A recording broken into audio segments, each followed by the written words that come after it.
বিষয়ে উদ্ভিদের বিভিন্ন অংশ নিয়ে পড়া হয়। তো আমরা প্রথমে জানি উদ্ভিদ কাকে বলে।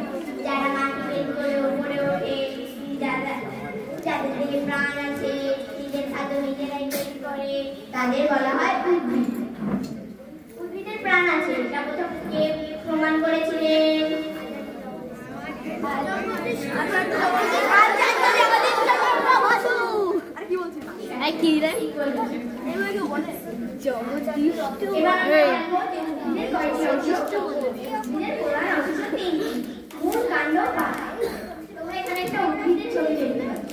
মাটির নিচে যে অংশটি থাকে এটাকে বলা হয় মূল।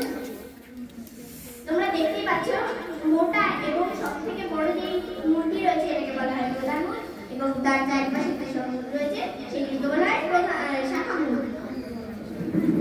মূলের উপরে যে অংশটি রয়েছে এটাকে বলা হয় কাণ্ড। কাণ্ড থেকে যেগুলি বেরিয়েছে সেগুলিকে বলা হয় শাখা, এবং শাখা থেকে